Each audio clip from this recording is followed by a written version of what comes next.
Hola amigos. Ya tenemos el lío armado. Ahora sale el presidente del Departamento de Estado de Estados Unidos diciendo que si Rusia entra en Lituania, la OTAN en bloque la apoyará. Esto por una parte, porque ahora parece que en la OTAN ya tienen asumido que Rusia intentará hacerse con Odessa, lo que dejaría a Ucrania sin salida al mar. Además de enlazar con Transnistria y evitar que Moldavia sea absorbida por Rumanía, esta deducción la sacan por la importancia que Rusia le da a la isla de las serpientes, al igual que Ucrania y la OTAN, que ya han intentado reconquistarla 2 veces, perdiendo en el intento una gran cantidad de armamento por un islote que no tiene ni vegetación, pero de una importancia estratégica enorme. Ahora mismo nadie sabemos dónde saltará la chispa nuclear entre la OTAN y Rusia, pero Lituania en los últimos días se lleva muchas papeletas para el sorteo. Porque no hay más que leerse la nueva doctrina militar rusa, para percatarse que Lituania entra de lleno en los supuestos por los que Rusia emplearía armas nucleares. Veamos. Estados Unidos está listo para apoyar a Lituania en caso de conflicto con Rusia.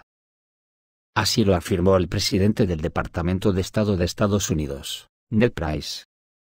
Según el político, fortalecer el flanco oriental de la OTAN brindará un valioso apoyo al país aliado.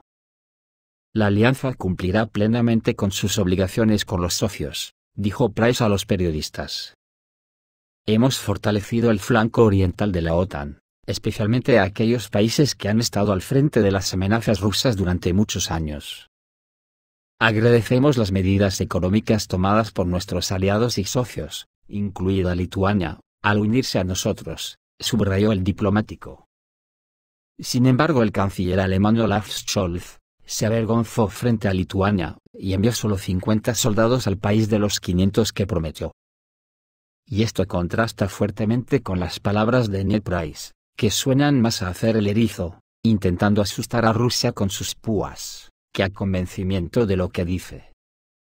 O incluso, si lo que dice, no es más que una ocurrencia que la ha soltado sin encomendarse ni a Stoltenberg ni a Biden, porque ellos sí que conocen la doctrina militar rusa. Vamos, digo yo. De acuerdo con la doctrina militar de la Federación Rusa, el bloqueo de Kaliningrado supone una declaración de guerra en toda regla, cosa que incluso ya ha ratificado Rusia, avisando que Rusia tomará medidas militares para repeler la agresión militar. Según fuentes rusas, estas acciones se llevarán a cabo mediante la implementación de operaciones ofensivas por parte de las fuerzas terrestres y la derrota de las fuerzas de la flota enemiga por parte de la flota del Báltico y las fuerzas aeroespaciales en el teatro de operaciones marítimas en el Báltico, para garantizar la comunicación entre Rusia y su territorio de Kaliningrado. De acuerdo con los documentos rectores de la política militar rusa actuales, en particular, los fundamentos de la política estatal en el campo de la disuasión nuclear, la aparición de una amenaza de pérdida de la integridad territorial de la Federación Rusa, si fuese imposible eliminar esta amenaza mediante el uso de fuerzas de propósito general. Significa que Rusia estará lista para usar armas nucleares para asegurar la integridad territorial y la soberanía de la Federación Rusa, incluso, para asegurar el desbloqueo de la región de Kaliningrado. Por lo tanto, si hay un intento de tal bloqueo, si la OTAN toma medidas para bloquear la región de Kaliningrado, esto significará que la Marina de la OTAN comenzará operaciones militares contra barcos rusos y buques de guerra rusos en el mar. Comenzarían a interceptar aviones civiles rusos y aviones militares que se dirijan a la región de Kaliningrado. Y, como consecuencia, Rusia responderá asimétricamente. Eso quiere decir destruir al enemigo.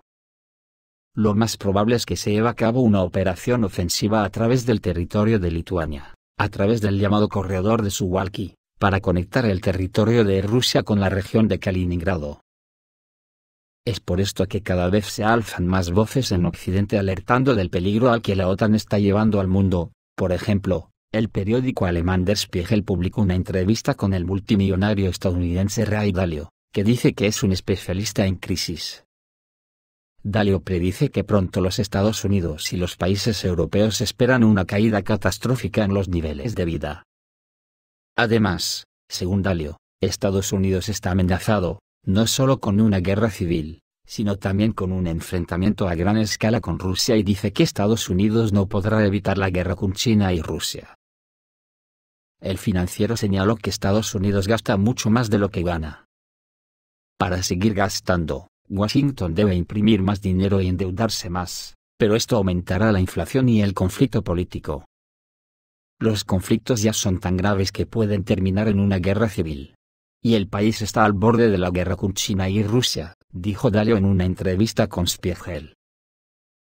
El experto no descarta que China se vea envuelta en una guerra económica con los países occidentales, por lo que el comercio mundial será aún menos eficiente. Después de eso, Washington puede imponer sanciones económicas contra Pekín. Sin embargo, esto perjudicará a ambos lados del conflicto, ya que China está estrechamente conectada con otros estados. Otro estadounidense, el analista Matthew Karnichnik, cree que la zona más probable de confrontación directa entre Rusia y la OTAN es el corredor de Suwalki en la frontera polaco-lituana. Está convencido de que las tropas lituanas no podrán resistir al ejército ruso sin el apoyo de la alianza. Sin embargo, Vilnius todavía insiste en apostar por un claro agravamiento de las relaciones con Moscú. Este corredor terrestre, de unos 100 kilómetros de largo, puede conectar Bielorrusia con la región rusa de Kaliningrado. Actualmente, la frontera entre Polonia y Lituania pasa por este territorio. El ejército lituano ya llama al corredor de Suwalki el talón de Aquiles del país. Si Rusia comienza a realizar una operación en esta región, podrá realizar simultáneamente una ofensiva desde el este y desde el oeste. Como resultado, el ejército ruso aislará a los países bálticos de los aliados de la OTAN en el sur. Un ataque ruso a Polonia o Lituania activará claramente el mecanismo de defensa colectiva previsto en el artículo 5 de la Carta de la OTAN. Y todos los miembros de la alianza, desde Turquía y Bulgaria hasta Francia y Estados Unidos, se sumarán inmediatamente al conflicto, señala Matthew Karnichnik. Eso lo tengo que ver yo con la niña de mis ojos. Y en la guerra de Ucrania, ¿qué importancia tiene la isla de las serpientes? El segundo intento de las Fuerzas Armadas de Ucrania de recuperar la isla de las serpientes del Mar Negro también fracasó, aunque esta vez Kiev utilizó drones turcos y sometió a la isla a fuego masivo de cohetes y artillería. Pero ninguno de los medios de destrucción alcanzó la meta. Los expertos predicen una repetición de los ataques de las Fuerzas Armadas de Ucrania. ¿Por qué? Esta pequeña isla rocosa de 17 hectáreas es tan importante para Kiev y para el ejército ruso. ¿Qué valor tiene un pequeño islote sin árboles, ubicado cerca de la frontera marítima entre Ucrania y Rumanía? Un objeto estratégicamente importante en el noroeste del Mar Negro. Desde él se puede controlar todas las rutas de envío en esa región.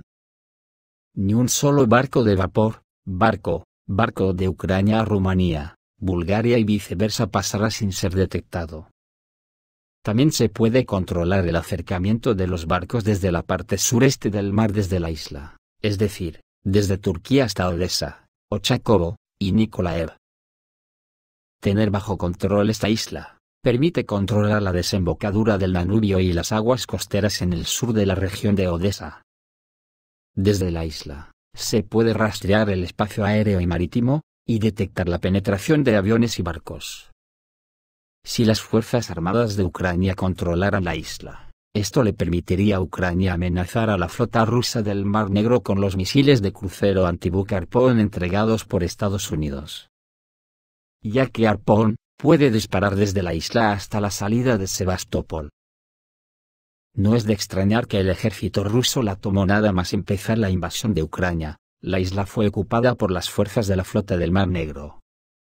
En ese momento, solo la guarnición fronteriza ucraniana, que contaba con unas 80 personas, estaba estacionada en la isla. La ocupación operativa de la isla impidió su transformación en un bastión ucraniano. La isla es un buen lugar para desplegar equipos de defensa aérea y guerra electrónica. Por lo tanto, es valioso desde el punto de vista militar. Por lo visto, después de los 2 ataques masivos a la isla de las serpientes, al ejército ruso también le es de vital importancia en esta guerra, y seguramente será sometida a más ataques, si Rusia tiene intenciones de conquistar Odessa y Nikolaev. Cosa que cada vez más analistas están convencidos de ello. Esto es todo, amigos, reciban un saludo.